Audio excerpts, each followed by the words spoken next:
Hello all welcome back to my mini vlog. చాలా రోజుల నుంచి షిరిడి వెళ్ళాలన్న ప్లాన్ పోస్ట్‌పోన్ అవుతూనే ఉండింది. ఫైనల్‌గా ఫ్యామిలీతో పాటు ట్రైన్‌లో అయితే వచ్చేసాము షిరిడీకి. సో, మేము కోపర్‌గావ్ స్టేషన్ దిగేసి అక్కడి నుంచి ఆటో పట్టుకొని సాయి ఆశ్రమ్ భక్తి నివాస్‌లో అయితే మేము స్టే చేయడానికి బుక్ చేసుకున్నాము. సో, మా ఆధార్ కార్డ్స్ అయితే అందరివి సబ్మిట్ చేసేస్తే మాకు రూమ్ అయితే ప్రొవైడ్ చేశారు. ఇక్కడ పర్ రూమ్ ₹250 చార్జ్ చేస్తారు. ప్రశాంతంగా ముగ్గురు ఉండొచ్చనమాట. ఎక్కువ అమ్యూనిటీస్ ఎక్స్‌పెక్ట్ చేయకుండా బేసిక్ స్టే ఇది. చాలా అంటే చాలా బావుండింది. డీసెంట్ ఎనఫ్ అని చెప్పొచ్చు.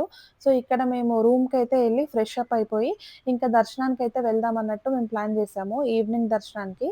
సో, ఇప్పుడు ఫ్రెష్ అయిపోయి మేమింక దర్శనానికైతే బయలుదేరుతున్నాము. ఇవాళ దర్శనం కంప్లీట్ చేసేసుకుంటే రేపటి నుంచి మళ్ళీ వేరే సైడ్‌కి వెళ్ళే ప్రోగ్రామ్స్ ఉన్నాయన్నమాట. అందుకనే మేము ఇవాళనే దర్శనం కంప్లీట్ చేసేసుకుంటున్నాము. సో, ఇక్కడ భక్తి నివాస్ నుంచి ఫ్రీ బస్ కూడా ఉంటుంది. మనం క్యూలో నించొని బస్‌కి గూడా వెళ్ళొచ్చనమాట టెంపుల్ దగ్గర వరకు.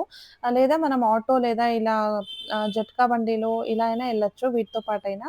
సో, మేము దర్శనం అయితే మాకు ఆల్‌మోస్ట్ ఒక 1 ½ 2 హార్స్ పట్టింది. దర్శనం కంప్లీట్ చేసేసుకొని మేమింకా డైరెక్ట్‌గా ప్రసాదాలయానికైతే ఎళ్ళాము. ప్రసాదం తీసుకుందామని చెప్పి.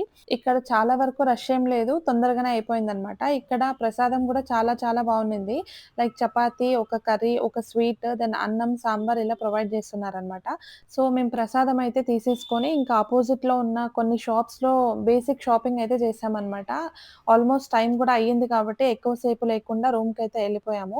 సో, మేము రెస్ట్ చేసి రేపు మళ్ళీ ఏం ప్లాన్ ఉందన్నది నేను నెక్స్ట్ వ్లాగ్స్‌లో అప్డేట్ చేస్తాను. డీటెయిల్డ్ వీడియో కోసం లాంగ్ వీడియో కూడా చెక్ చేయండి. Thank you all.